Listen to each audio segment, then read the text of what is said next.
Hey everyone, welcome back to the channel. If you are selling items on Facebook Marketplace and need to update the price of something you have listed, this video is for you. I'll walk you through the exact steps to change the price of your listing, whether you are on a computer or mobile. So let's get right into it. First, open Facebook Marketplace from your computer or mobile device. You will need to be logged into your Facebook account.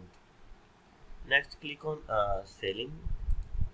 Then this will show you a list of all items you are currently selling on marketplace. Now find the item you want to update and tap on the three dots next to it. This will open a drop down menu with more options.